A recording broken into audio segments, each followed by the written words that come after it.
Hello guys, welcome to एंसनो classes. आज एंसनो क्लासेस में हम आपको स्टोर लेज़र बनाना सिखाएंगे और वो भी लीफो मेथड से। ये स्टोर लेज़र आपका बीकॉम में आता है और कॉस्ट अकाउंटिंग के अंदर आता है। तो आज की क्लास हम कॉस्ट अकाउंटिंग की लेने वाले, जिसमें हम आपको store ledger by LIFO method सिखाएंगे। देखिए, स्टोर लेज़र का पहले तो देखिए कि यूज़ कहाँ होता है और ये कब बनता है। जैसे कि आप नाम से जान रहे हैं, स्टोर का मतलब होता है एक तरह से जहाँ पर हम रॉ मटेरियल और परचेज सेल ये सारा सामान रखते हैं, यानी कि मटेरियल रखते हैं। जहाँ पर हम मटेरियल को रखते हैं उसे कहते हैं हम स्टोर। और उसका हम एक लेज़र बना रहे हैं कि भाई कितना सामान हमारे पास आया, कितना सामान हमारे पास गया और कितना सामान हमारे पास बैलेंस में बच गया। तो इस चीज़ को कहते हैं हम स्टोर लेज़र। ठीक है, तो बहुत ही सिंपल है ये और पेपर में अच्छे खासे नंबर का आता है। सिंपल बहुत है और 8 नंबर तो आपको दे के जाएगा ही जाएगा। तो चलिए देखते हैं कि ये किस प्रकार से किया जाता है। सबसे पहले क्वेश्चन है हमारा, ये क्वेश्चन हमने महेश्वरी मित्तल जो बुक है उसमें से लिया है और इलस्ट्रेशन 2.14 है, जो कह रहा है कि the following is the record of receipt of certain material during the month of Feb 2016। अब यहाँ पर रिसीट दे रखी है, ध्यान रखना है आपको, रिसीट और इशू दो ही चीज़ दे रखी होंगी आपको। तो ये रिसीट्स दे रखी हैं और यहाँ पर दे रखा है during the Feb 2016 following issue of material, ये आपको इशू दे दी है।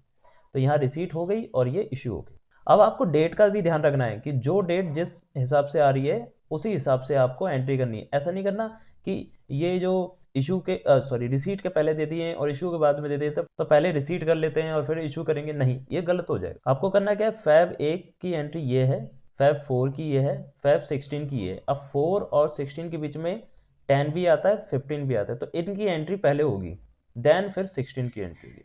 चलिए हम समझाते हैं कैसे करते हैं। क्वेश्चन कह रहा है कि फैब 1 को आपने रिसीव्ड करा 400 यूनिट, जॉब नंबर 12 से, और 10 रुपए का एक। तो 400 यूनिट करिए आपने रिसीट, 10 रुपए के एक। ठीक है, तो रिसीट में आ जाएगा ये। आपके पास यहाँ कॉलम बन रखे हैं रिसीट, इशू और बैलेंस की, जिसमें क्वांटिटी, रेट और अमाउंट, क्वांटिटी, रेट और अमाउंट, क्वांटिटी, रेट और अमाउंट लिखे जाते हैं। तो रिसीट आपने करें 400 यूनिट। ठीक है, तो हम यहाँ पर लिख देते हैं डेट कब है हमारे पास, फैब 1। हमने क्या करा है, रिसीट करा है कितने यूनिट, 400 यूनिट, क्वांटिटी में लिख देंगे 400। रेट कितने का है हमारे पास, 10 रुपए का, तो टोटल हो जाएंगे हमारे पास 4000 का। तो फैब 1 में और कोई ट्रांजेक्शन नहीं है तो इशू नहीं हुआ हमारा। तो बैलेंस हमारे पास कितना रह जाएगा, सिंपल बात है, जितना हमने परचेज करा है वही हमारा क्या हो जाएगा, बैलेंस के तौर पर लग जाएगा। तो हमारा बैलेंस भी कितना हो गया, इतने क्वांटिटी का हो गया। देन कह रहा है फैब 4। अब देखो फैब 4 से पहले कोई एंट्री यहाँ पर नहीं है, तो फैब 4 की एंट्री करेंगे। 300 यूनिट आपने क्या करें, रिसीट करें जॉब नंबर 13 से। अब देखो जॉब नंबर से कोई मतलब नहीं है, ये इग्नोर करना है ना। तो कितने रुपए का करा है, 11 रुपए का। चलिए, फैब 4 कितनी यूनिट आपने परचेज करी है, 300 यूनिट, और कितने रुपए की करी है, 11 रुपए की, और टोटल अमाउंट कितना हो गया, 3300 रुपये। तो इशू कुछ नहीं करा हमने। अच्छा, लीफो मेथड क्या कहता है, अब ये आपको समझ में आएगा। लीफ देखो, जो भी मेथड होगा वो आपका बस इशू के लिए अप्लाई होगा, परचेज और बैलेंस के लिए नहीं, इशू के लिए। जब इशू वाली एंट्री आएगी तब हम समझेंगे कि लीफो मेथड कहता क्या है इसमें। अब हमारे पास बैलेंस कितना बचा, देखो बैलेंस के रूप में किस प्रकार से लिखना है, 400 यूनिट तो 10 रुपए के बची हैं, 4000, और ये जो 300 यूनिट हैं ये भी तो आपके पास स्टॉक में ही आएंगी, 11 रुपए के हिसाब से 3300। तो इस प्रकार से आपको बैलेंस को लिखना होता है। ठीक है, अब अब आगे ये कह रहा है कि फैब 16। तो फैब 16 से पहले ही देखिए कि आपके पास फैब 10 भी तो है, तो फैब 10 की एंट्री पहले होगी। तो फैब 10 की एंट्री यहां पर हम करेंगे। फैब 10 को क्या करा है हमने, इशू करा है 200 यूनिट को, और जॉब नंबर 12 से। कुछ मतलब नहीं है इसमें, बस ये 200 यूनिट आपने इशू करी है, ये ध्यान रखना, 200 यूनिट आपने इशू करी है। चलिए, अब लीफो मेथड यहां पर अप्लाई करेंगे हम। लीफो का मतलब होता है लास्ट इन फर्स्ट आउट, यानी कि जो बाद में आया है वो पहले जाएगा। लास्ट का मतलब जो बाद में आया है वो पहले जाएगा। लास्ट का मतलब लास्ट होता है ना, बाद का। जो बाद में आया है वो पहले जाएगा। तो बाद में कौन आया है? बाद में आए हैं 300 यूनिट, ठीक है, क्योंकि 400 यूनिट तो पहले आ रखी है, 300 यूनिट हमारे बाद में आई है। तो 300 यूनिट में से पहले हम क्वांटिटी को निकालेंगे। तो हमें 200 यूनिट निकालनी है, जिसमें 200 यूनिट निकालनी है यहाँ पर हमें, है ना। तो 200 यूनिट निकालनी है, तो 200 यूनिट हम 300 यूनिट में से निकालेंगे। तो यहाँ पर हम लिख देंगे 200 यूनिट गई। कितने रुपए की गई है? 11 रुपए की। देखो यहाँ पर क्वेश्चन में कहीं नहीं बता रखा कि कितने रुपए की गई है, क्योंकि हमें खुद निकालना है। तो लास्ट इन फर्स्ट आउट का मतलब लास्ट में जो खरीदी गई है उस रेट पे जाएगा। तो इस रेट पे खरीदी गई है, तो 11 रुपए के रेट पे हम इसे सोल्ड कर देंगे, इशू कर देंगे। अच्छा, ये इशू कहाँ होती है? इशू हमारे डिपार्टमेंट के अंदर ही होती है, ठीक है। जैसे कि अब हमारा स्टोर डिपार्टमेंट है। स्टोर डिपार्टमेंट क्या करता है कि स्टोर डिपार्टमेंट के पास बहुत सारे डिपार्टमेंट आते हैं।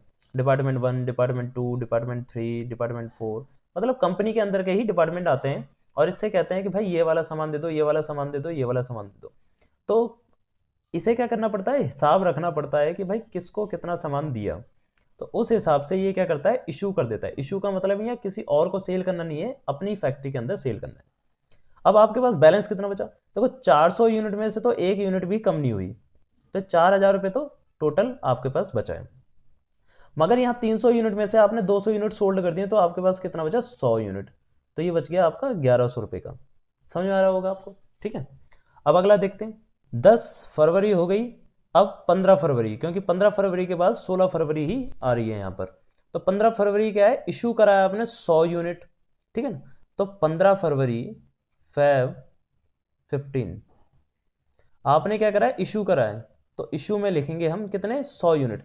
अब देखो 100 यूनिट हमारे यहां पर से निकलेगी, ठीक है ना। तो हम यहां पर से 100 लिख देंगे। 100 यूनिट 11 रुपए वाली, 1100 रुपए की। तो अब हमारे पास बैलेंस कितना बचा? 400 यूनिट का 10 रुपए वाली, 4000 रुपए की, ठीक है। इस तरीके से हमें लिखना है। अब 15 फरवरी के बाद आती है 16 फरवरी। तो 16 फरवरी को आपने रिसीट करे हैं कितने? 200 यूनिट्स। तो फैब 16 आपने रिसीव करे हैं 200 यूनिट, और कितने रुपए वाले? बोला है 12 रुपए पर यूनिट वाले। तो 12 रुपए के हिसाब से, तो 12 को 200 से मल्टीप्लाई करेंगे तो कितना हो जाएगा? 2400, 2400। इशू आपने कुछ भी नहीं करी, तो बैलेंस कितना हो गया? अब बैलेंस हमारे पास था 400 यूनिट पहले से, 4000 रुपए का, और 200 यूनिट अब हमारे पास और आ गया 12 रुपए के रेट से। तो 2400 रुपए का ये और हो गया हमारे पास, ठीक है। अब उसके बाद 16 फरवरी के बाद आती है 17 फरवरी। तो 17 फरवरी यहां पर आ रही है, जो कि इशू हो रहा है 200 यूनिट। तो यहां पर लेंगे हम फैब 17, और हमें क्या करना है? इशू करना है। तो इशू करना है कितने यूनिट? 200 यूनिट। अब 200 यूनिट इशू करेंगे तो वही लास्ट इन फर्स्ट आउट चल रहा है। तो लास्ट में क्या आई है हमारे पास? 200 यूनिट ये वाली आई है, तो इनको ही बेचेंगे, यानी कि रेट हम लेंगे कितने रुपए का? 12 रुपए का। तो 2400 रुपए इसमें से हम सोल्ड कर देंगे, यानी कि इशू कर देंगे। तो बैलेंस कितना बचा हमारे पास? वही 400 यूनिट का बैलेंस बचा और 4000 रुपए का बैलेंस बचा, ठीक है। अब 17 फरवरी के बाद आती है 18। 18 हमारे पास कहीं पर नहीं लिखी, 19 नहीं लिखी, 20। 20 को भी हमने क्या करा है? इशू करा है 200 यूनिट का। तो 20 को भी हम क्या कर देंगे? 200 यूनिट का इशू कर देंगे। देखो बहुत ही सिंपल चल रहा है, कुछ नहीं करना, बस डेट का ध्यान रखना है और अमाउंट का ध्यान रखना है।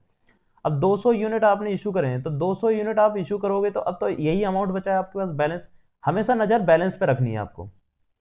तो 200 यूनिट यहां पर आपने सोल्ड कर दी 10 रुपए की, तो 2000 रुपए की सोल्ड हो गई।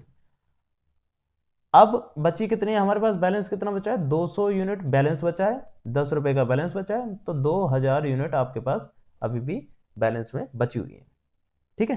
तो 20 फरवरी के बाद आती है 21, 22, 23, 24।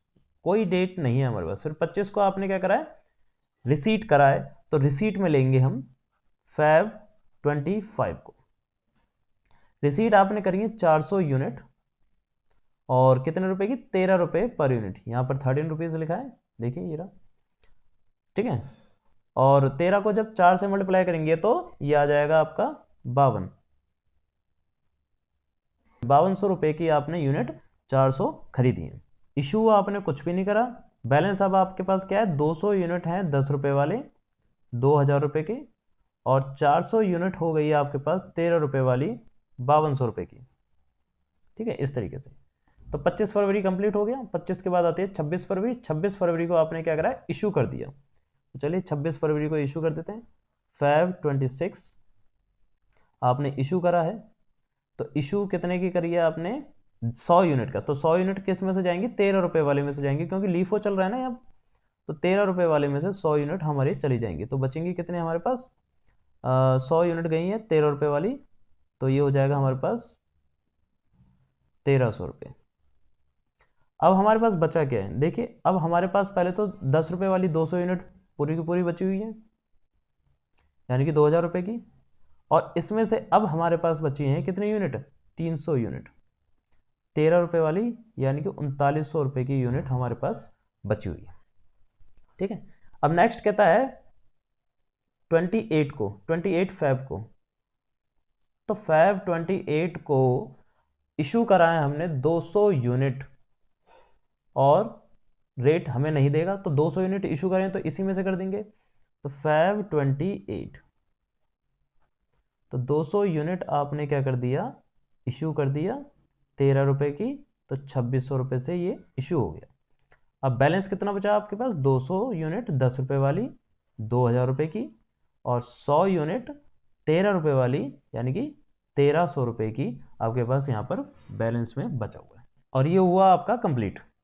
देखिए करना कुछ नहीं था, बस आपको डेट और लीफो मेथड है तो लास्ट इन फर्स्ट आउट इस तरीके से याद रखना है। और आगे अभी हम और भी मेथड आपको करवाएंगे, जिसमें आपका आएगा फीफो, एवरेज और वेटेड एवरेज। ये आपके इंपॉर्टेंट मेथड हैं। अगर आपने ये कर लिए तो आप समझिए कि एग्जाम में ये लेज़र जो स्टोर लेज़र के क्वेश्चन आएंगे उनके लिए आप तैयार हैं। ठीक है, अगर ये आपको अच्छा लगता है तो इस वीडियो को लाइक ज़रूर करिए। तो मिलते हैं अगली क्लास में, जिसमें हम करवाएंगे आपको फीफो मेथड। तब तक के लिए बाय बाय।